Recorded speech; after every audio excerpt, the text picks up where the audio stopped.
Assalomu alaykum. Men Taganova Malika. Buxorodan bo'laman, shu Toshkentda yashayman. Meni tutingan bir akam bor. Bu kishi 20-aprel kunlari insult bo'lib qoldilar. Keyin bu insult voqeasi bo'lgandan keyin doktordan olib chiqdik. Undan keyin doktorlarga bu yoqqa bordik, hamma joyga bordik, tashmilada yotqizdik, foydasi bo'lmadi. So'ng iyul oylarida biz uyga olib kelib, o'zimiz bilganimizni qilib, bilganimni qilib qarab turdik. Keyin men Jamshid akani eshitib qoldik, o'g'lim orqali. Keyin biz Jamshid akani oldiga keldik. Jamshid akani oldiga kelgan vaqtimizda bir qadam nari tursin va shu yurib bilmay oyoqlarimiz osilib, zo'rg'a qadam tashlamasdan ikki kishi sudrab olib keldik bu yerga. Keyin kelganimizdan keyin Jamshid aka muolajalarni boshladilar, igna qo'yib. Mana birinchi kelgan vaqtlarda umuman hech narsani chustut sezmasdilar, umuman.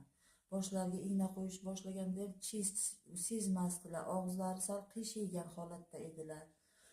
Appetitlari ham uncha yaxshi emas edi.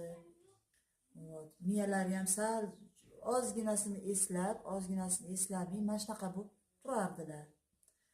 Keyin mana Jamshid aka igna qo'yishni boshlaganlardan keyin hozir mana Xudoga shukr, rahmat Jamshid akaga, mana miyalari joyiga 90% keldi desam bo'ladi уже. Mana shu vaqtgacha mana 1,5 oy muolaja olyapmiz. Shu 1,5 oy muolaja olganimizda 1 oy ham bo'lmagan edi.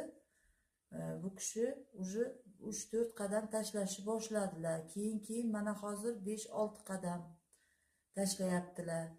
Keyin bizga Jamshid aka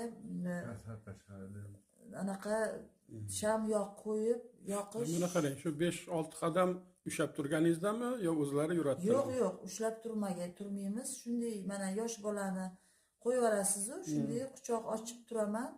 O'zlari qadam tashlaydilar. Shtob yiqilmaslik uchun ikki qo'lim ushlab turib, qadam o'zim orqaga tashlayman, u kishi o'zlari qadam tashlayaptilar.